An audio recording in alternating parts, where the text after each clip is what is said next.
Welcome back to another Thursday Night Live here on the Jewish platform. Few times in my life have I ever been so awestruck by just being in the presence of such a great man as our guest that we have tonight. And never have I had the privilege or opportunity to interview someone on this caliber. Let's welcome the amazing Rabbi YY Jacobson. Rabbi YY, how are you? Wonderful, thank you, and I'm really pleased and privileged to be here with you. Thank you for your passion and enthusiasm. Oh, Chasidus.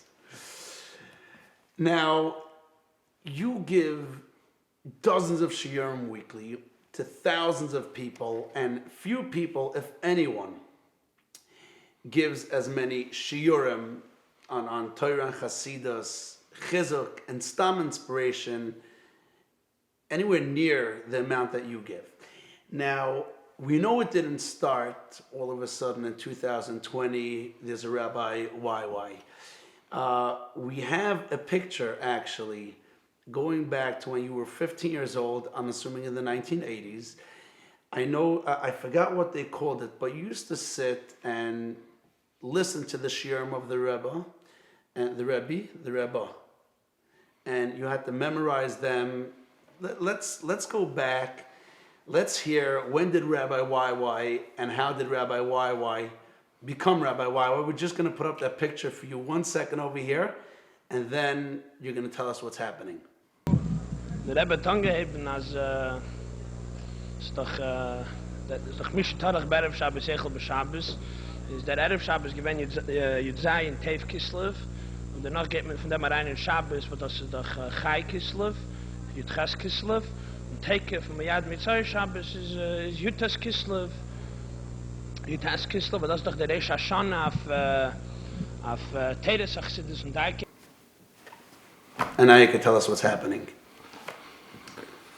So my parents were born in the communist Soviet Union. They suffered terribly there as Jews, religious Jews, Chabad Chassidim. My grandfather was arrested, tortured. They made it out from there, B'chazdei Hashem, on false passports. They ultimately came to the United States of America, and they settled ultimately in Brooklyn. I was born in 1972. I grew up at the feet of the Lubavitcher Rebbe, Zecher Tzadik Livracha. And at a young age, I was privileged to be summoned to join the group known in Chabad as Chozrim. Chozrim is an institution that goes back to the Baal HaTanya. Wow. That's over 200 years. Over 200 years ago. Baal HaTanya became a Rebbe in Tovkuf Lamed Zayin. That's 1777. That's the time of the American Revolution. Wow. So we're dealing way before 200 years ago. And this was an institution. Since in Chabad, the focus was, they called the Baal HaTanya the Litvak. The students of the Maggid called him the Litvak because he came from the area of Litov, Lithuania. He came from Lyozhna, which is Belarus and Lithuania, right near Karlin. Right near Karlin, right. Which is also the Lita. I don't know if you know that the Hasidim in those years, a lot of them were called the Karliner, all of them, the Karliner, because Reb Aaron Agadol of Karlin. So one of the institutions in Chabad was the Chozrim. Since the Rebbes would speak Chassidus ba'arichis at length, and elaborate and dissect of a Litvischen Steiger. Right. You see it in the Baal HaTanya's Shulchan Aruch Harav and his Kuntras Achrons, but you also see it in all of his Maimarim and all of his Hasidic discourses. So there was a group of Hasidim who had great minds, who were charged with the responsibility to serve as human tape recorders. Wow. To remember and transcribe all the talks already of the Baal HaTanya. The Baal HaTanya had 5-6 people who would do it. We have, this is rare for a few hundred years ago, to have a Rebbe, a teacher of such magnitude, and you'll often have a Maimer with 6 different manuscripts because of 6 different people. And were they trying to write word to word, Rosh Prakim? That's a great question. So the Baal HaTanya once spoke about 3 of the writers. And he said, mein Bruder label, he had a brother label. Schreibt, was ich sag. He writes what I say almost verbatim. Mein Sohn Berel, the Mittler Rebbe, the second Chabad Rebbe, schreibt, was ich mein. he understands what I'm trying to say, and that's what he writes down. Und mein einer Kol Mendel, der Tzemach Tzedek, schreibt, was ich sage und was ich meine. He transcribes both. So he always had different talents. People obviously write the way they absorb it. Everyone has their own kishroinas, their own talents, their own unique way of chapping something. So this continued literally for more than 2 centuries. And by the most recent Lubavitcher Rebbe, when he became a Rebbe in 1950, that system continued. He would speak for Shabbos and Yom Tov for hours. You're talking about farbrengens that can go from 3 to 8 hours. Wow. Sometimes Yom Tov, let's say Shmini Atzeres and Chestorah, there could be 4 farbrengens over 2-3 days, each one many, many hours. Wow.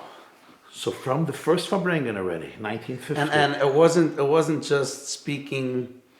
I'm saying it was deep, my mora. You could say that again. With the Lubavitcher Rebbe, I mean, the depth and the breadth was incredible. I mean, you can have a 7-hour farbrengen or a 5-hour farbrengen. There could be an hour shir in a Rambam. Wow. There could be an hour shir, a Siyam Masechta. It could be a Siyam on 4 Masechtas. Another hour dissecting a Rashi. Another hour a Sugya in Kabbalah and Chassidus. A Sugya in Hashkafa, education, current events, Nigla, Halacha, Rishonim, Achroinim, Machshava, Kabbalah, Musach, Chassidus, contemporary issues, psychological stuff, Teres HaNefesh, Avodas Hashem.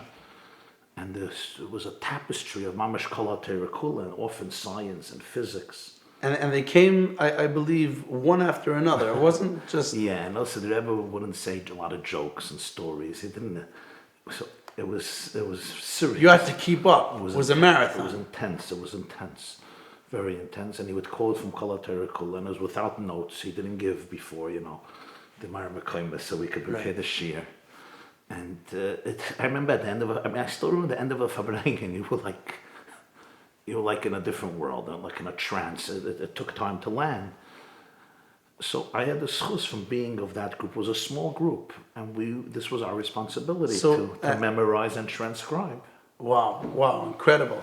So at what age were you chosen to be from the Chayzrim? So I have an older brother, Rabbi Jacobson, who joined the groups of the Chayzrim back in the 70s when he was a yeshiva bacher. It started, the Rosh HaChayzrim is a Jew, his name is Rabbi YY Shlita, who was actually a chavrusa with Rebel Povarsky from Panovich. Haragorn Baruch Dov Povarsky, they were chavrusas back in the old days. Rabbi YY came to America, and from day one he became the chayzer of the Lubavitcher Rebbe, and he would bring in usually bachrim that he felt were skilled. So my brother was one of them. So when I was already pretty young, he felt that I had a skill. You had what it takes to memorize a 3 to 8 hour mimer in who knows how many topics and say it over. Well, I can't say that I can memorize everything, but I had Hashem has given me the gift to be able to be typhus, to absorb a lot of the Rebbe's words, at least to some degree. So there was usually one mimer. That was the part of the farbrengen that focused on Chassidus, a sugya in Chassidus, and its application to life. And the rest of the talks were called sichos, and those could be anything and everything in the range of Kol HaTeira Kula, Yiddishkeit, the Jewish people. Wow. So you were a bacher, you lived in Crown Heights, I'm assuming. In Crown Heights, I learned in yeshiva. So during the week, there were tape recorders, obviously. It's not the Balatanya's days, so they recorded everything. And a lot of farbrengens during the weekdays, whether it's Purim, Chanukah, Yat Kislev, just the middle of the week, Yartzites, special days, Yom Pagra. But all Shabbos and Yom Tovim, obviously, nothing was recorded. So over the years, it was all oral scribes. Wow. And how many chayzrim were there? In my days, there were like 5 or 6, and usually it was not more than that. It was a very, very intense. Very intense. Ad hayom, I have to say, Mitzvah Shabbos, when Shabbos ends, my wife knows, there's an anxiety that sets in. Wow. So maybe in the beginning she thought that I'm Pashat experiencing the departure of Kedushas Shabbos. But I'm not so holy and lofty. It's Pashat because Mitzvah Shabbos, those days, those years, I went into to high gear. I would to stay up a whole Mitzvah Shabbos and Sunday night. It was incredibly hard And you work. wrote it down. To put it all into writing. Wow. Before we wrote it down, we would first go it over. The Chayzrim would come together already Shabbos afternoon, Mitzvah Shabbos, and say it over. And there would be a lot of debates and vikuchim. It was intense. Sometimes in the middle of the week, we can ask the Rebbe some questions, biksav, or give in some of the sichos for him to edit. But it was an avodah gedolah. But it was also, I felt privileged. I felt like I'm really part of history. Wow. When I stood there and the Rebbe spoke, and I knew that a genius like this comes around very seldom. Somebody who had such a pekiyus and amkus. He knew every pirush of the Vilna Gaon in Zohar and Mishlish Hashir, every line of Ramchal, every Tosfos, every Maram Shif, Rebbe Akiva Eiger, Kabbalah, Machshava, every Rashi and Shas, every Yerushalmi. It was just, and the combination and the unity. And he also knew all a lot of the secular branches of wisdom in terms of mathematics and psychology and science and physics, cosmology, astronomy, engineering. So, you have such a personality and such a mind. I really felt privileged. I knew that if I'm not going to remember and it's not going to be recorded, it's going to be lost. And this is precious, precious material. And ad hayom hazeh, people learn it and it inspires a world, thousands and thousands of Talmidim and Chasidim and Mekurovim. So it was really a historical privilege to be part of it. Well, and how much of that do you think played a factor that you could give, 50, 70 different lectures a week on every kind of topic? The fact that when you were a bacher at this age, you had to absorb so many different topics, how much do you think that played a factor? Probably I would assume that it was the decisive factor, or at least a majorly impactful factor in all of this. It's also not just the ability to retain knowledge, but it was also the approach. The Lubavitcher Rebbe really helped me cultivate in Yiddish it's called a Weltanschauung, a Hashkafas Olam, that can synthesize paradox and can appreciate the infinite broadness of Hashem's world and of Yiddishkeit. He was very not parochial, very not narrow. My next question is going to be where you picked up your vocabulary. I'm just going to put a pin in it. So his expansiveness, his ichbatiyut, his concern for every type of Jew. There were no labels, there was no chitzonius. It was just so inspirational and just an approach of how to also apply Yiddishkeit in a very relevant and contemporary way. Torah is not old, it's not archaic. It's real, it deals with real issues of life. You don't have to escape the real challenges of a person's mind and a person's soul. So besides the experience in terms of the intellectual experience, it just gave me such a powerful approach and a way of thinking about people and thinking about ideas and presenting ideas. When I was a young child, an interesting story, I was standing there by the Fabrengen, and as Chatoyan in Masker Hayam, I was not listening. I was a little kid, mamish. I was counting the beams and the bricks. In the middle, I see there's a finger pointing at me. And I see it's the Lubavitcher Rebbe. He's from 6,000 people. He decided to point at me. And he says he wants to ask me a question.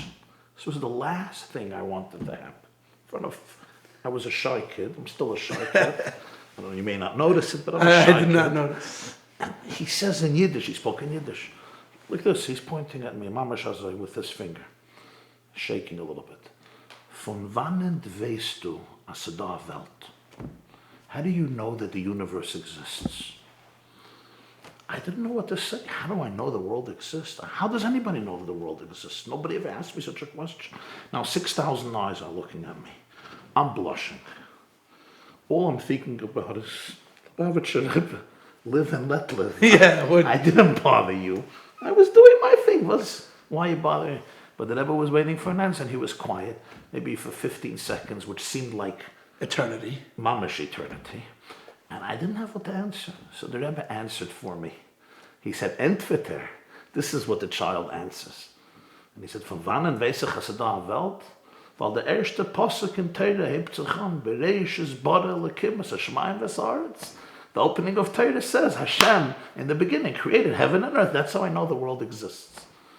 When I grew up, I went to check, what was he talking about? And I noticed the Rebbe was talking about two ways of looking at the world.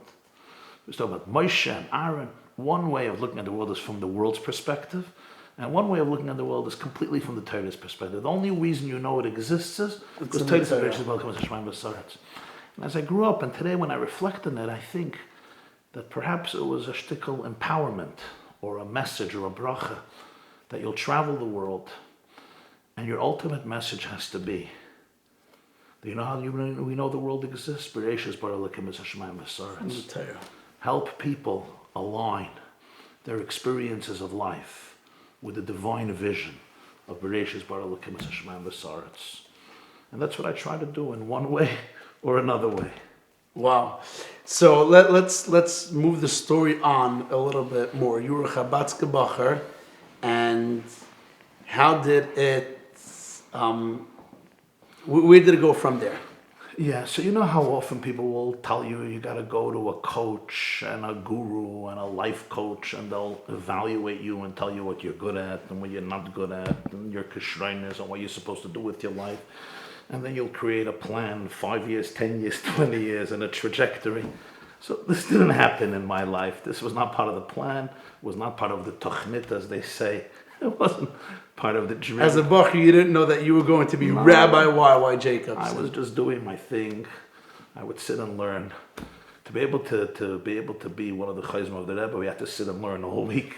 As a lishma. It wasn't Sunday night after you finished writing to Miami now for the rest of the week. Mom good gedacht kennen, and then he would just quote Gemaras and Chanan and Rashis and Avudrahams and Radaks and Ramaks and Arizals and you know, Ramaz and Shah. You just had to sit and learn it. We often didn't know what he's talking about. Somebody usually figured it out, but I was sitting and learning in yeshiva, and you know, life moved on. When I was in my low 20s, the Rebbe fell ill, and then 2 years later he passed away. This was 94, June 1994. Gimel Tammuz Tavshin Dalet.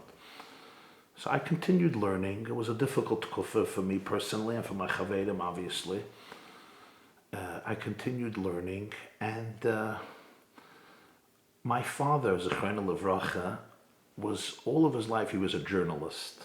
His whole life, he was an interesting person.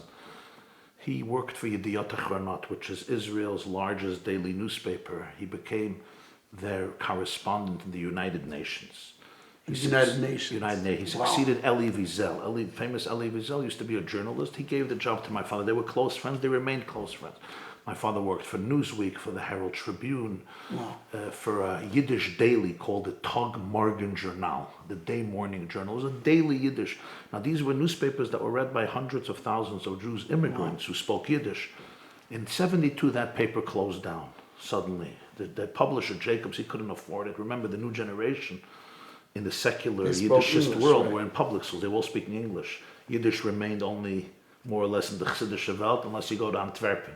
You go to Antwerp, you could see Yidden unbared speaking Yiddish. But in America, that didn't happen. But in the 40s, the 50s, the 60s, you had millions of American Jews whose language was Yiddish, even though they were secular. Wow. The Farvitz had probably 250,000 readers, and it was a socialist left-wing newspaper. Tag Morgen Journal was a little more right. So my father worked for it. Everybody used to tell us that, you know, most employees were in their 70s and 80s. He was the only young man. When it closed down, he opened up his own Yiddish newspaper called the Allgemeine Journal. That was your father? That was my father in 72, the year I was born. He created it from scratch. Later it went to English. So he had a writer, an old Yiddish writer from Varsha, very famous. His name was Hillel Zeidman. The old Yiddishisten will remember Hillel Zeidman. He would write a Parsha column. He was an interesting man. A Varsha Yid, a Tayir Yid. And he passed away. My father asked me if I could write a column on the parsha. He needed somebody, and I knew ich kann ganz auf Lesik in Yiddish, und a Russisch and Litvish in Yiddish, a Kalina Yiddish. Oh. So we grew up in a very Yiddish-speaking home. So I started to write this column, and interestingly, one day, a Rav from Chicago, a Rav Highland Park, Chicago, Rabbi Shanowitz phones me. He says, I read your column every week. Come for a Shabbos to my community. Speak here. I'm like, Rabbi, I don't speak in communities. I'm a yeshiva bacher. I write for my father something on the parasha, Psal Vertel, Akdushas Levi, Anayim Elimelech, Yismach Moishach, Sam Sofer, a Brisker Rav. I would write nice Verte on the parasha with a Psal Maisa. He's nudging me. I'll pay your ticket. I'm buying you a ticket. You'll just come and speak to my shul. Say over from your article. I said, okay, I'll do it. I came, and I guess the Olam enjoyed it. Next Shabbos, I get a call from another Rav in Great Neck. Could you come to my Kehillah? In Great Neck, they were speaking Yiddish at the time? Great Neck was English, Chicago was English. And I was still a yeshiva bachas. I guess Chavre Islay. And then I guess after I got married a few years later, it just started to grow, and I started to get a lot of invitations. It was really completely not planned. And people started to invite me to speak to their communities, and then to schools and yeshivas, universities, JCCs, kehillas, from various demographics of the Jewish community, and sometimes from the non-Jewish community. And it just snowballed. Yeah. Well, so we're going to take a quick commercial break, and we are going to be back momentarily.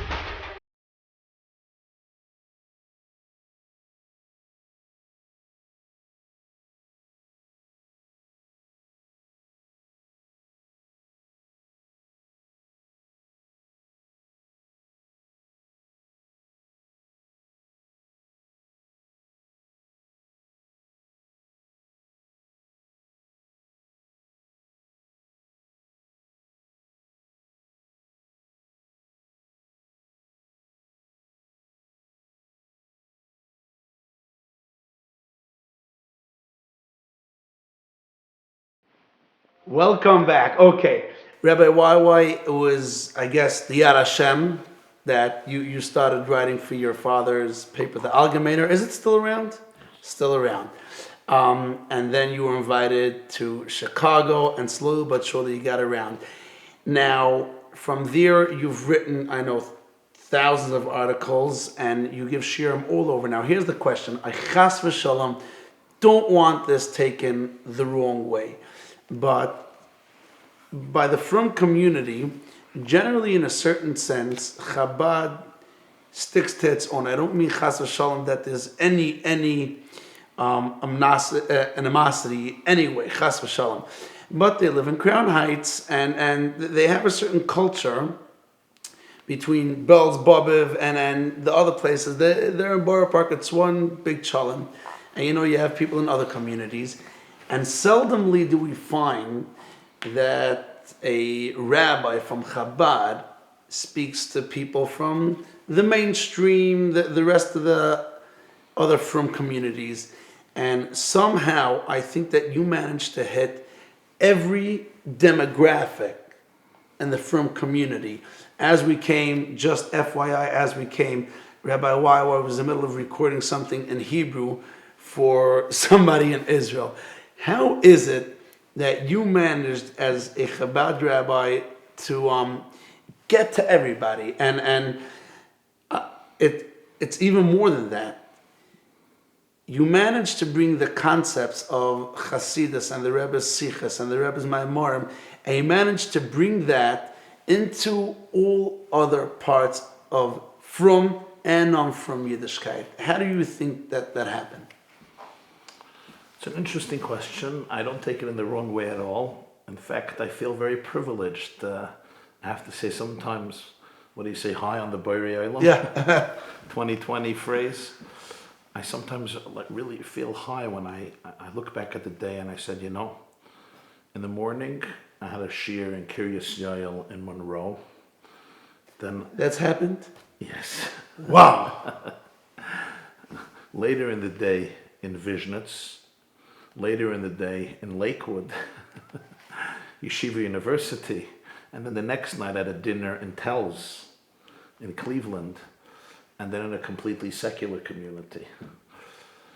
So I really feel privileged by the fact, and I think really, I'll tell you what inspires me. There's a beautiful word from Rabbi Cheskel of Kuzmer. Rabbi Cheskel of Kuzmer, Schusser Yagan Alein, was one of the great Hasidic masters in Poland. He passed away 1856, Tafresh Tazaya. He was a student of the Chayza of Lublin. He's the ancestor of the Mudgets, Chassidische Mudgets dynasty. So his Einikel brings a word that he heard from Rabbi Cheskel Kuzmer. And it really inspires me. He says, Yosef tells his brothers, after he reveals himself to them, and they're going back to bring Yaakov to Mitzrayim, he says the three famous words, Al tirgezu badorach. Literally, it means, Rashi says, don't get into a fight on the road. You know, who's guilty, who did it, vet ungereizt. Let's put it behind us and let's move on. Al tirgezu badorach. Another pshat is, don't get involved in too many pulpulim on the road because you're going to get lost. It's going to be dangerous. Reb Chatzkel of Kuzmer said, there's another meaning. Al tirgezu baderech. He says, don't get broiges on another Yid because of his derech. Yosef understood, like the brothers understood, that their argument was not just a superficial machlekes about a shirt or about a dream. There were different mahalchim in Avodas Hashem. There were different drachim, which the Sfas Emes discusses, the Balatanya discusses, a lot of Svarim discuss. There were two different mahalchim of how to serve Hashem. If the vision of Yiddishkeit is ultimately supposed to be more insulated, we have to be royet sign shepherds, or the vision of Yiddishkeit is universal. L'sakin olam b'malchus shem daled yud. It's a serious debate, and the debate goes ad hayom hazeh.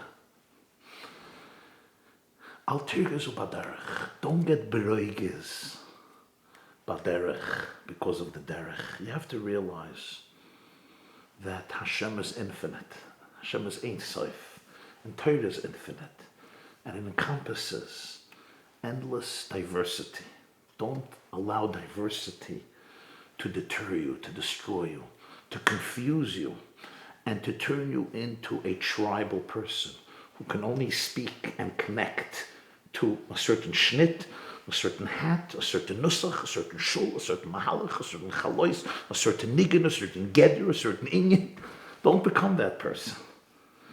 Embrace who you are with tremendous passion and gusto and oomph, but don't reduce Hashem to one finite experience. And for me, that meant, in my life, it meant that if I can only speak to one demographic that looks like me, or grew up like me, or shares the same culture like me, or wears the same type of hat, or davens the same nusach, ultimately I am not connecting to the pnimius of Yiddishkeit. I'm not connecting to the elikus. Of Chassidische Mashal, we call it the elikus, to the godliness. I'm connecting to culture, which is nice. I'm connecting to my tribe, which is fine. But if you're really in touch with the Rebbeinu Shalom, Malay Chalaretz Kavod, the Eberste can sein umetum, kannst du echt sein umetum. Wow. You just said such a deep thing, and I'll explain to you why. As you were saying it, I was like, wow, this is really deep. Because you're saying when somebody's only my Hasidus, my Kehillah, my community, we're the ones, you're connecting to culture. You like your culture. And in order to really be able to connect on, like you said, Elikus, if you can't accept every single Yid, he's a Chabadska, beautiful. He's from Satmar, beautiful. He's in Eretz Yisrael, he's part of the Mitnachlim or whatever. Kol Zman, you follow the Shulchan Aruch, and you have one God you're connecting with them. Wow. And I think it's something we have to work on, frankly.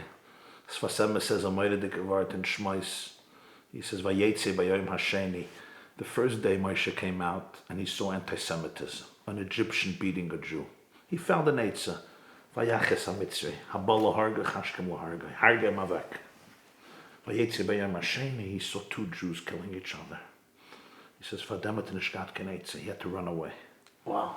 He says there's two casualties of Galus. There's the casualty of anti-Semitism, and there's the casualty of inner infighting. The first one is an identifiable enemy. People hate us. We have to stand guard.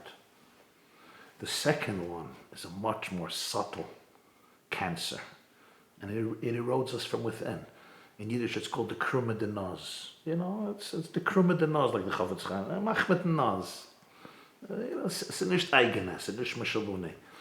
And he says, for that, darf man noch suchen an Eitzah. I once told my Talmidim, I said, there's a beautiful piece of Gemara in Brachos. The Mishnah asks, Me'ema sakar nashma ba'arvis, and then Me'ema sakar nashma b'shachris. So there's a few shittas, how you know that it's light enough to be able to say Kriyash Moshel Shachris. One of the shittas I think Acherim Moimrim is, M'sheyakeres chaverei berichuk arba amas. If my friend is 1 foot away from me, even at night, I'll recognize him. But if he's berichuk arba amas, 6-8 feet, he's out of my dalet amas, and I could recognize him, then you know it's light enough to say Shema Yisrael. So I said, I think there's a deeper meaning here. M'sheyakeres chaverei berichuk arba amas. You have those chevre that are part of your dalet amas. You go to the mikveh with them, you drink coffee with them, you eat cholent with them, you eat sushi with them, you're part of their chabura, like you say, you're part of their culture. Then I'm not sure you could say Krishma. The one who's outside of your dalet amas, you could recognize him as your chaver, you could be mechuber to him. Then you could say Shema Yisrael Hashem Elokeinu Hashem Echad. Wow. Wow. Wow. That was very powerful, very inspirational. And I think that it's a message. Kol Zman Klal Yisrael's and Golos over here. We need that message stronger and stronger. You know, frankly, I don't want to, and I don't mean this in a sharp chas v'shalom or judgmental way. Sometimes religion can also become somewhat egotistical. I say God, God, God, Hashem, Hashem, Hashem, aber ich mein sich.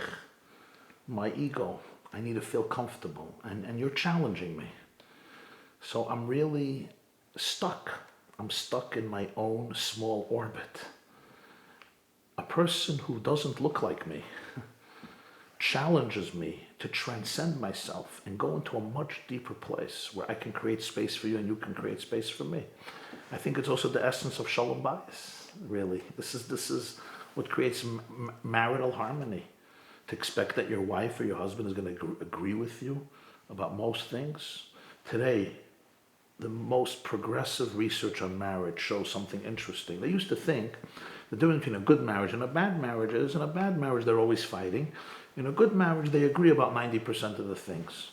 Modern research shows 69% of agreements between husbands and wives in good marriages that they had in the beginning of the marriage, they will have 60 years later. When he's 95 and she's 93, they'll still be arguing. Do we keep the window open or closed? The lights in the bedroom on, or the lamp has to go off? Do we go to milchiks or fleishiks? We go here for Pesach, here for Shabbos, and bigger arguments. The quality of a marriage is not dependent. So we have a chance, you're saying. It's not dependent on how many arguments, it's how you argue. Do I look at you arguing with me as a way to dismiss you, and I feel that you're betraying me, and all my life I'm busy convincing you? Or can I really create space for your position and never ever think that just because you disagree with me, you don't love me and I can't trust you? We can disagree with each other among Jews, nicht gefährlich, but we have to trust each other. We have to be able to be here for each other. We have to be able to support each other. We have to be able to lean on each other. And where do we have a better example than the whole Gemara? Talmud Bavli, thousands and thousands of pages. There's not a single amid that is not saturated with machlokes after machlokes after machlokes about everything. Emunah, halacha, inyane yeredeya, v'na'ezeh, choshem mishpat, isurei karos, isurei misibedei shamayim, small things, big things, diet, food, history, culture, everything. Of course, halacha, but everything. Haggadah halacha, from the greatest, from Bishami Beis Hillel to Abaye, and Rava to Rabbi Yosef, to Rabbi Meir, to Rabbi Ashi, v'chuli v'chuli. It's a culture filled with arguments, and yet they love each other. And this is the ingredients of Jewish existence. 1,000%. I once heard. I forgot from who I saw that there's this fad. If anybody that's a little bit more conservative than you is a fanatic. Anybody that's a little bit more liberal than you is completely off the derech. Yeah. And if we want to coexist with each other, it's the challenge today in America. What's happening in America? You know, Yosef and his brothers, Lahavdil, the tragedy begins with La Yachlu Daber L'Shalom. I don't have to agree with you, but we have to continue talking to each other and listening to each other. The moment you cut somebody off from your life, I'm not talking to you ever again. That's the moment that tragedy begins. wow. So let me ask you, now that you said that, do you believe that there's no time that somebody should cut off ties with another Yid? You're asking a sweeping and heavy question. I would say this. I can't say that there's no times there's no times you should cut off connection, but I say, before you make that move, make sure that every other alternative has been explored, number one. Make sure that you got advice from real people who understand the situation, who are empathetic, who are big people, they have vision, they have wisdom, and they want to see people unified. They're not part of an ego game of natzchanas. If you have explored every alternative, you have consulted people who are objective, guiding you on the issue. Number three, you really examined yourself. If this is not driven by your own traumas, by your own insecurities, by your own narcissism, by your own toxicity. And you can, with the help of real mentors, say, this is what Hashem really wants from you. If you have to face God, panim el panim, this is what He really wants from you in the depth of your heart, then perhaps it's a consideration. I think that's the key. If you remember, you're doing whatever you're doing is for Hashem. So if you really think that Hashem wants you, but I believe that most people, when they get to there, will think maybe Hashem really doesn't want it. There is the situation when people are so traumatized and they're so indoctrinated. And if you're brainwashed that this person is, the Russia of the century, and if we can bury him alive, Klal Yisrael will be saved. Some people can be indoctrinated that way. And that's why you always have to be humble and remain vulnerable.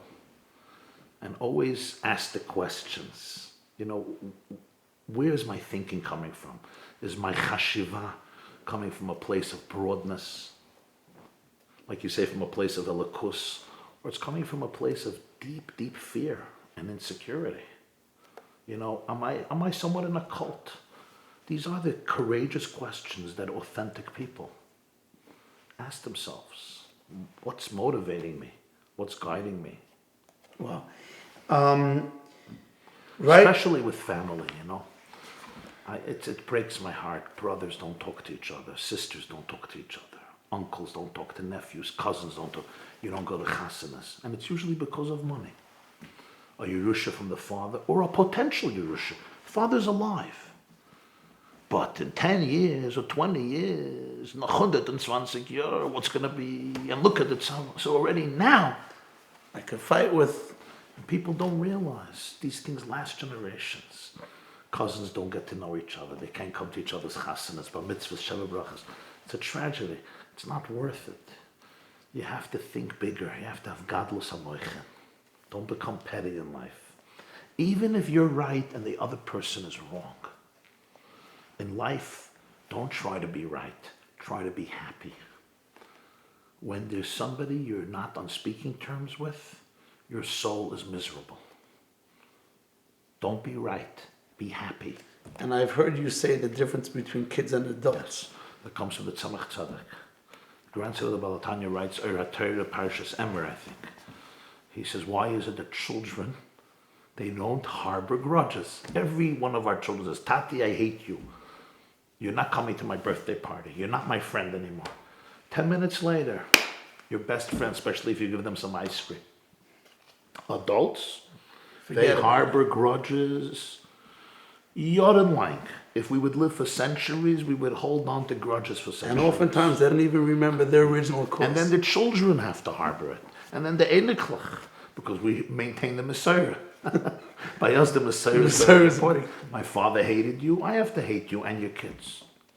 So says, why is it children are less mature? We would expect children to hold on to grudges. The answer is children choose being happy over being right. And adults choose being right over being happy. Sometimes I'd rather be miserable, but I'm going to be right. And children say, I don't have time to be miserable. Life is short. We got to make the best of it. I want to be happy. I don't want to be miserable. Open your heart. Be happy. Effing of the hearts. Don't. Some of us sit with bulletproof vests, our hands around our chest, not allowing anybody to come in. And we're prisoners.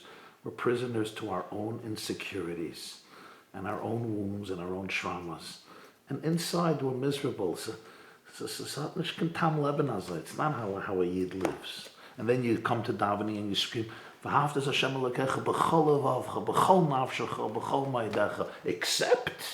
except when it comes to make peace with my brother-in-law or with my sister-in-law. Wow. Let's get back to Rabbi YY for a second. We went off tangent a little bit over here. Beautiful and inspirational. You have been, I don't know if the word is a pioneer, but I know, for example, you were the first rabbi that was invited to the Pentagon to speak for the chaplains of the military, I believe. And of course, we know famously last year, everybody has seen that clip, but we're going to put that clip up anyway, when the President Trump came to speak for the Jewish benefactors or donors or whatever. You went ahead and you were the one chosen to introduce him. We're going to put that clip on right now. My dearest friends, it is my deepest honor to introduce to you at this historic moment of gratitude, as millions of God-fearing Jews turn to the President of the United States of America and say, thank you, Mr. President. Thank you. And fear, Mr. President, fear not. Fear not to continue the fight for the good and the fight for the just, for God is with you. My dear friends, I present to you the leader of the free world, His Excellency, the President of the United States of America, Donald J. Trump.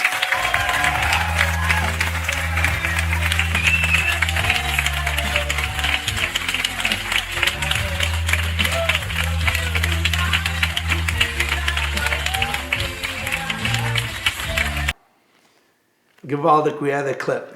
So you've spoken and lectured and been all over the place. Where do you think was the most impactful or biggest, they may be two separate things, the biggest or the most impactful event that you've presented at? Well, I'll tell you, I've really come to learn that it's very hard to answer this question authentically, because there have been events. I was once in Yerushalayim. I was invited to a yeshiva that was created for teenagers who are challenged, who are struggling with Yiddishkeit, which you deal with. So I know your heart is there. And there were 10 guys there. And one of them was very antagonistic to me. He was attacking and criticizing. You're a hypocrite. You don't believe what you say. You just made a career out of this. You're going to inspire us. He was really, really tough with me. And I tried, to be very non-judgmental. The worst thing you can do is become defensive, which we become because we are weak. But really to try to tune into his soul and then connect person to person, b'nafshik shura b'nafsha. And I just spoke about, the fact that even if you're struggling with your faith in God, you must never, ever stop believing of God's faith in you. Even if you think you don't believe in God, which I'm not sure is true, but never ever doubt that God believes in you. And it's really the Sifri. The Sifri says on the Pasuk in Hazinu, Keil emuna ve'ein avel. Literally it's translated, Hashem is a God of trustworthiness and there's no evil by him. He knows what he's doing. He's teva ha'tov la'etiv. The Sifri says, Keil emuna, incredible words. Shehemin ba'olamai ubarai. Hashem believed in his world and created it. Wow. He had to have emunah in the world. Because look at our world. I'm a shugan of Welt. Between Capitol Hill, between the right and the left. I'm a shugan of Welt. You look at yourself. I look at myself. We have so much issue, every one of us, with our traumas and stresses and anxiety. Shehemin ba'olamai ubarai. Rebbeinu Shalom believed in the world. Shehemin ba'olamai. Wow.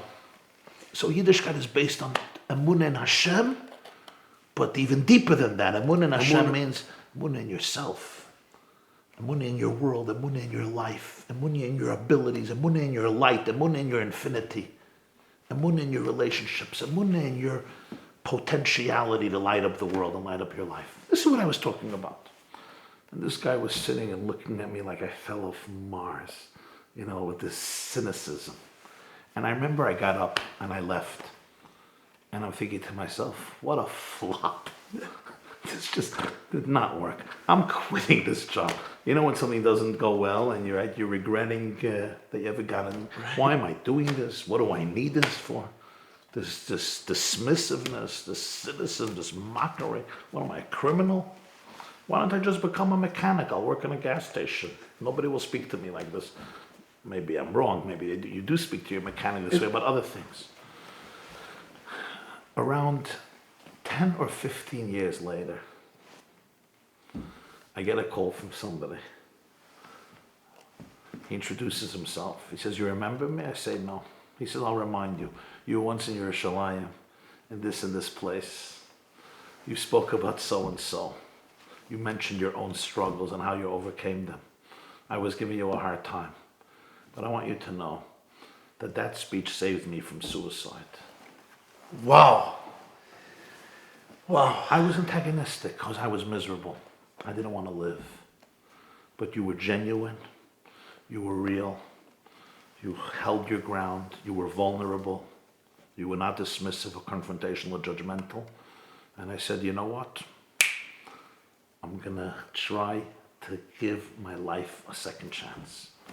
And then I said to myself, Rabbi YY, you don't know what a successful speech is. Sorry. Sometimes it's geschmack, standing ovation, 5,000 people. I had that. Stand up, give you a standing ovation of 30. I can't tell you it's not geschmack. It's geschmack. For a few minutes. Plus self-dismay the next day doesn't help me the next day. But for those minutes, it's geschmack. But in terms of an authentic impact on people, we really don't know. We mamish don't know. So I see my job really as wherever I go, plant a seed. Plant a seed. Where the tree is going to grow, I don't know. How it's going to grow, I don't know. When it's going to grow, I don't know. What type of fruits it will have, I don't know. That's not my job. My job is have seeds and plant them. Seeds of Yerushalayim. Seeds of Avos Hashem, Avos HaTorah, Avos Yisrael. Seeds of Shehemin ba'olamai ubarai. Just plant it. But you ask, I'll talk about one memorable moment was that speech to the chaplains. It was in the Pentagon. It wasn't in the Pentagon. It was arranged by the Pentagon. It was in Hilton Head, South Carolina. The U.S. Army, of course, it's a huge army, and its chaplaincy is huge. These are all the spiritual ministers who are there for all the soldiers. And not necessarily all Jewish. Very few. Right. For some reason, most Jewish youngsters think that real estate is more exciting than going into the U.S. Army. For whatever reason, you'll analyze that elsewhere. So you're dealing with hundreds of thousands of troops who are not Jewish, mostly Christians, whether Catholics or Protestants, or Episcopalian, Mormons, Baptists. You have a few Jews, a few Jewish chaplains, not many. At that event, there were maybe 15 Jewish chaplains, but thousands of Christian chaplains. I think there was a few Muslim chaplains, a few Buddhist chaplains, a few Hindu chaplains, mostly Christian chaplains from the various branches of Christianity.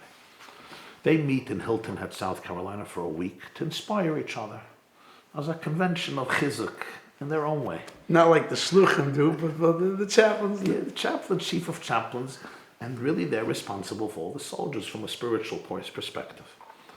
This was the middle of the war in Iraq and Afghanistan. A lot of casualties among the chaplains themselves because they go to the front lines with them. They have to train, and usually they always had Billy Graham, who just died last year, as the preacher. You know, he was the top Christian preacher, Billy Graham, and he spoke. The Eberste Vierte Welt, during the first Iraqi war, Bush the father, 1991, yeah. 1991. Before I was born. Shvat Tovshin and Aleph, I believe, right? January 91. Norman Schwarzkopf was the commander-in-chief. A Chabad Chassid by the name of Yankel Goldstein, the only American soldier who got permission to have a long beard, a Chassidish Bart. He's been in the army for more than 40 years. He wrote a book? Das gedenk ich nicht. But he was a shochan of mine growing up on Montgomery Street, and he ended up in Baghdad. It's interesting, they thought they're going to be there for months. He told me before he went, he told the Rebbe that he's going to Baghdad. So he's planning to take his Megillah and everything he needs put in Pesach. The Rebbe says, Shinish Dafen. I put him at Shinish Dafen. By put him, it was all over. The chief That's the opposite of the story with the Balatanya with the menorah. Which They told the chassid on Sukkot, when you go into the forest, take the menorah with the you. Rashab, I think. Was the Rashab? And he lit the candles. He right. lit the candles, and he was saved. Yeah. So it was the opposite, Maisa. Yeah, he says V'snish Dafen. In any case, he was in Baghdad. The chief of chaplains was a man named Douglas Carver, a Baptist. And Douglas speaks to all the chaplains. And all were not Jews, besides Goldstein. So he turns to Goldstein, he says, who are you going to sleep with? Who are you going to share a tent with? Because usually people stick to their chevre, culture. He says, I don't have anybody. So he says, you'll be in my tent. So for 6 weeks, the Lubavitcher Chassid and the Baptist chief of chaplains slept together are bringing together for a good few weeks in Baghdad. 20 years later, Carver is the chief of chaplains of the whole army. He was promoted. And he's now running the conference. And he says to himself, we have Billy Graham every year. Let's get a Jew. We come from Jews. Christianity comes from Jews. Let's hear what the Jews have to say. So he calls Goldstein. He says, who's the Jewish Billy Graham? Who's the Jewish Billy Graham? So Goldstein calls me that night. He says, are you the Jewish Billy Graham? I'm like, Yankel, Mashiach, what are you talking about? He says, I need to know who the Jewish Billy Graham is. Can I give you smicha and make you the Jewish Billy Graham? I say, Gesundheit, but don't tell my mother-in-law. I don't want to affect the mountain. He says, okay, he calls Carver. He says, I have for you the Jewish Billy Graham. He gives them my name. No, he says they'll call you probably next week. They'll invite you. They're going to start the process. I thought it's going to be in a few months. They invited me 2 years ahead. I realized it's not a Jewish function. Jewish function, you get invited a few days before, at best a few months before. And it happened indeed. And it was a historic moment. For most of them, it was probably the first time they heard a Jew. Those who come from New York, they're already, Micheloni. They know what a bagel and lox looks like. But those who come from Kentucky, those who come from Montana, Wyoming, most of them, they never saw such a tzir, a bored mitpayas. They didn't ask to see if you had horns, right? But it was actually It was an incredible experience, I have to tell you. I saw at that conference the power of a Jew to impact the world positively. I mamish saw with my eyes that the non-Jewish world respects Jews who respect Judaism. They're embarrassed by Jews who are embarrassed by Judaism. I have to tell you that I got the most invitations that time to come the next Sunday to their church. Wow. I probably got close to 100 invitations to come give the sermons at their churches on Sunday. I declined gracefully, but it was a very powerful moment. It showed me how, with the proper approach, this is a time in history when we can impact not only our own, we can have a tremendously positive moral impact on the world. L'saken olam b'malchus shindalad yod. Wow. But Lamaisa, for you, on your scale, saving that teenager from suicide was so much more chashuv than introducing the president at the donors event. Kol hamakayim nefesh achas miYisrael ki'lu kiyam olam maleh. Saving a soul is saving a whole world. Wow. So we're gonna take a very short break over here, and we are going to come right back.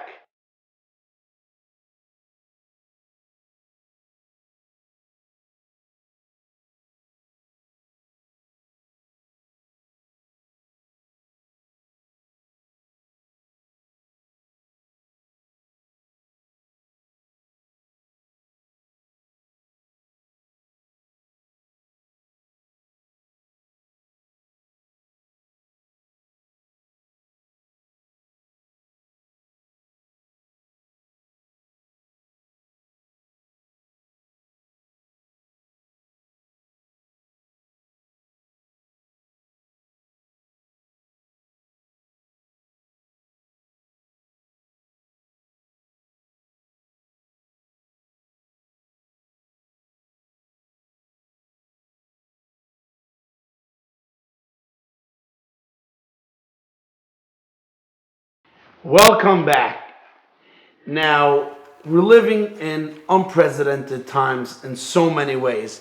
Now, Rabbi YY, you took advantage of the times. You have Yeshiva Net, which you're the founder of, where you have hundreds of thousands of people listening to Yeshirim daily. You have WhatsApp groups where you have insane numbers, insane amount of people that get your clips on WhatsApp groups. How many groups do you have? We have our own, I think, around 25 or 30 groups. 25, 30 groups, then- all full to capacity with 250 people per group. Yeah, approximately. And then, but I know, those groups then send it out to their groups. So I don't know exactly how far a clip reaches, but I do know, and this was so moving. It was 2 weeks ago, and there's a lot of Eidus. I give a Tuesday morning women's class on the yeshiva.net. This is a weekly shiur on the yeshiva.net since Corona. It used to be live before Corona, and now it's on the website on the yeshiva.net. And people come on Zoom, people come on the yeshiva.net, people come on YouTube. At the end, they do questions. A woman comes on Zoom, and she introduces herself, and she says, I'm tuning in from Lebanon. Beirut, Lebanon. I'm like, I have students in Lebanon? She says, 2 years, I don't miss a shiur of yours. 2 years. Wow. Lekutei Torah from the Balatanya, Chumash, Mishnayos, Rambam, Hashkafa, Emunah, Chinuch, Chizuk. 2 years, I don't miss a class. I'm like, who are you? Me'efa nafal v'estach chazef. She says, I come from a Christian family. We're in Beirut. I said, I didn't know I have students in Beirut. She says, you have not only me. Wow. I'm like, what? I said, how do you find me? She says, a clip. You sent a Hanukkah clip And somebody sent me a Hanukkah clip of yours 2 years ago. And I saw it. I was in love with this message. I said, I need more of this. And she said, I grew up in a family of faith, but I lost my faith in God. But over the last 2 years, you brought me back to God. I'm like, why did you want to come back to God? He says, I wanted to, but I couldn't. It didn't make sense. There were too many questions on Christianity. But I listened to you constantly. You gave me God again in my life. So then I said, did you know your grandmother? She says, yeah, my mother's mother happens to be Jewish.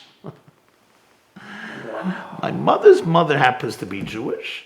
My mother is a Christian. My father is a Muslim. But my mother's mother is Jewish. So at that moment I said, listen, let's continue this by email. We'll have a private conversation, which we did. At that moment, again, I realized that we never know our impact. Wow. It's a clip. A clip goes to a Yiddishe Vinkel who grew up as a Christian in Beirut and now slowly coming back to her people. Okay, verstehe. Like Mordechai said, we never know the impact. Wow.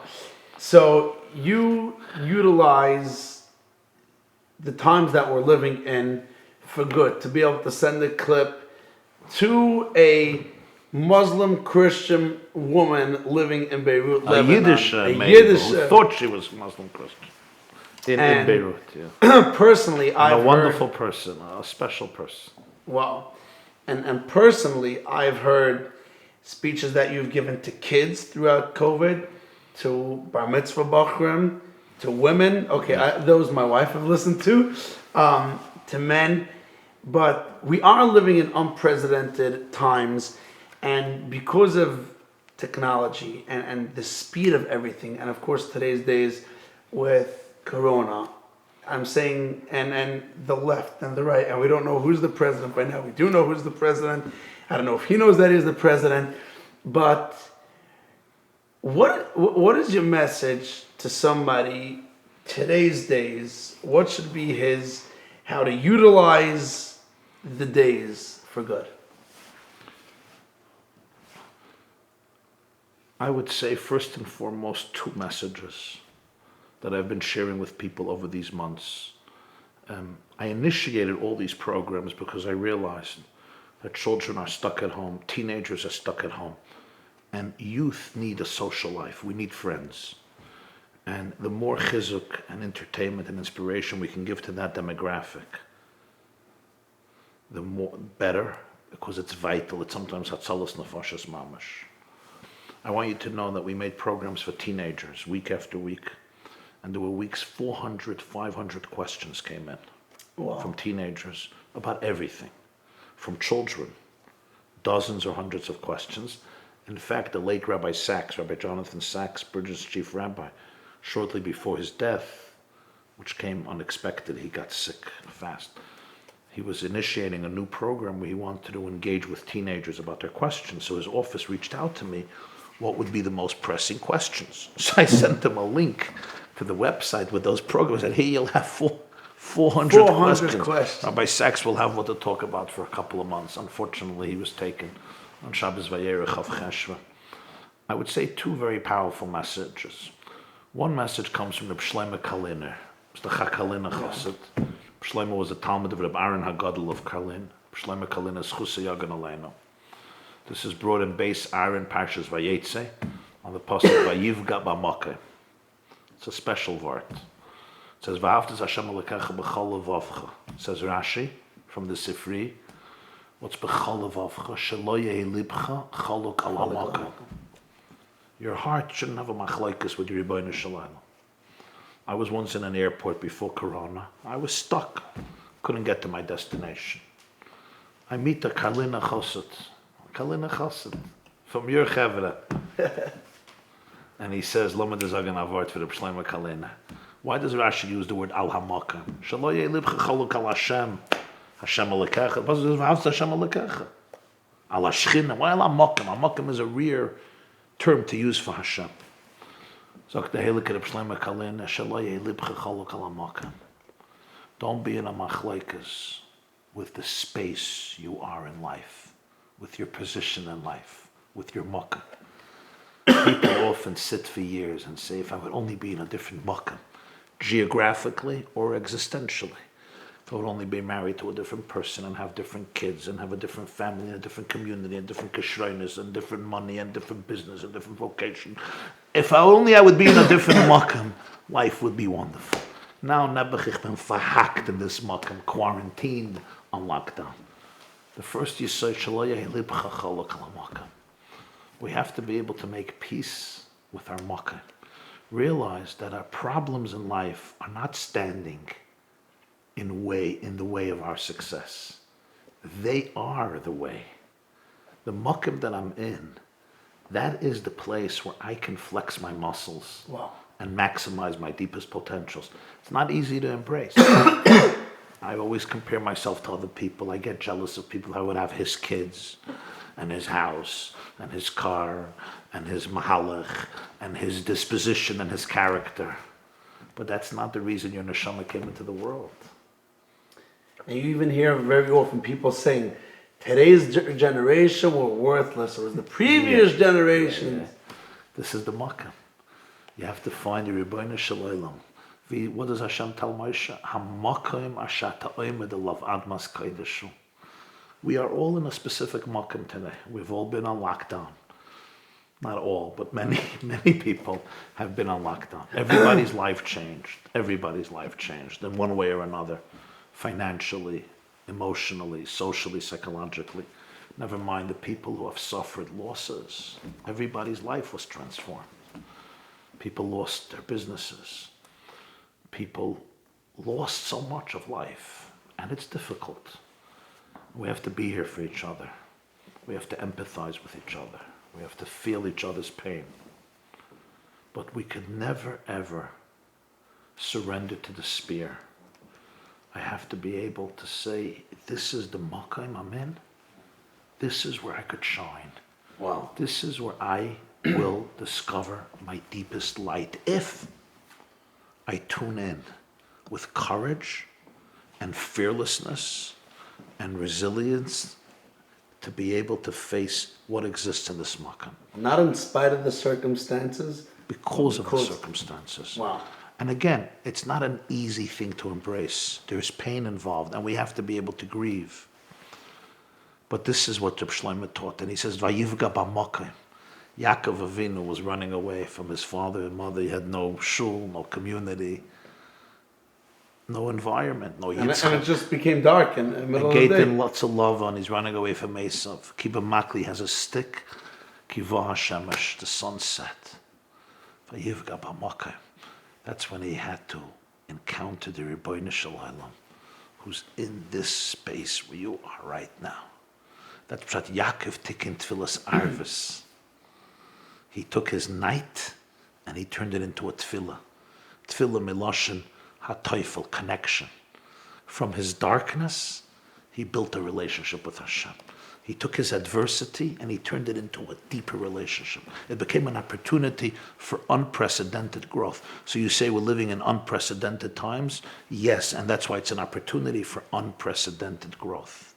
Wow. That's how it is. I think another very important point to make is the Lubavitcher Rebbe would always quote his father-in-law's, one of the last talks of his father-in-law, the Rayatz. He said 5 words.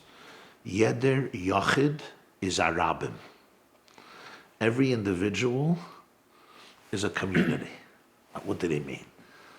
A Yachid can't daven with a minion. There's a Yachid, there's a rabbin. What he meant to say, there comes a generation in Jewish history where you can't look at yourself as just a small, tiny individual. You're a Yachid. That's not the case. Every Yachid has an incredible koyach of influence and leadership. Everyone in their own way. This one through his money, and this one through his mouth, and this one through his pen, and this one through his heart, and this one through his public work, and this one through his private work.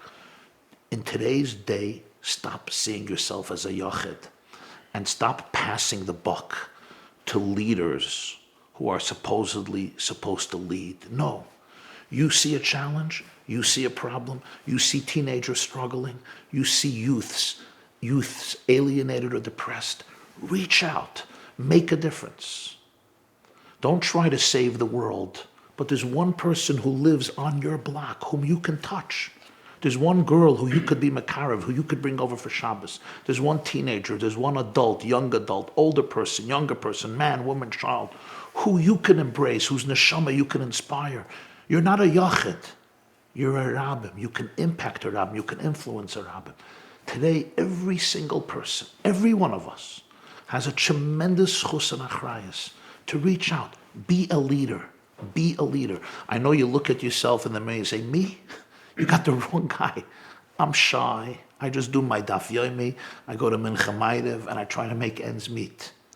But as Shmuel Hanavi says to Shaul, Im kotein ata beinecha, haloi roish la'al fi Yisrael ata, vayim shechacha Hashem l'melech al Yisrael. In my mind, in your mind, you may see yourself as cotton.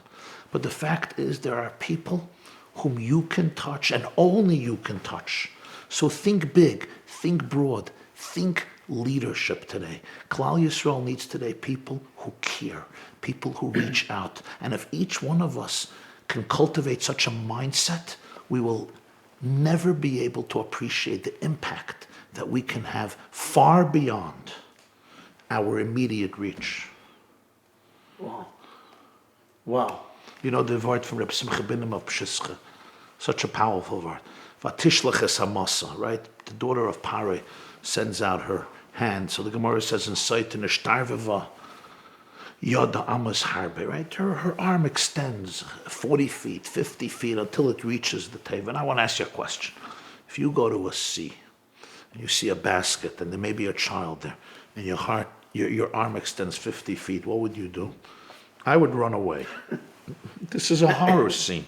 This is a overwhelming, dreadful scene. I'm out of here. Let somebody else take care of that basket. What are the Chazal trying to say? And the Heilige Pshischa says something beautiful. He says, Batya was doing something that was essentially beyond her reach. Her arm could not extend to that teva, not physically, mentally. There are things you can accomplish in life. There are things people tell you you're dreaming. Atabal dimyoines, atahazui, you're hallucinating. Your arm can reach till here. Your arm can't reach so far. You're going to take a Jewish kid and bring him to Hitler's home? To Adolf Hitler's home in Machshama? He's going to shoot the kid and shoot you. Shaita. We often think in life, this is not practical. I have limits. Thank God she didn't think that way. She knew her job is, you do what you can. Extend your arm. And you know what happens? The Rebbeinu Shalom provides you with an invisible arm that's far beyond your imagination. And you'll save him, Moshe Rabbeinu. That's the attitude of greatness. Save Moshe Rabbeinu, which in turn will save Klal Yisrael. So Ad Hayoim Hazeh. Wow. One Gentile woman, not a Jewish woman, an Egyptian Gentile woman. The Torah tells us the story to know that the whole Moshe Rabbeinu, which means Matan Torah, Yetzias Mitzrayim, Klal Yisrael, Alts, Biz Mashiach. It's the credit of one Gentile woman. Wow. Who said to herself, I'm going to extend my arm. Apathy is not an option. Indifference is not going to be part of my vocabulary. I will extend my arm. You know what happens? Hashem does the rest. Wow. Wow. Very powerful. A beautiful message. Thank you so much, Rabbi YY, for being here with us. Thank you so much for everything that you do for Klal Yisrael. Thank you. All of Rabbi YY's shiurim are on yeshiva.net. The yeshiva. Yeshiva.net for free. It's beautiful. It's mind-boggling what Rabbi YY does today's days. And it's not just for the demographic of, for the adults that are going to be donors. He extended his arm now during Corona for kids, for teenagers, for everybody. Thank you so much, Rabbi YY. You're a real inspiration. And again, yes, I'm awestruck.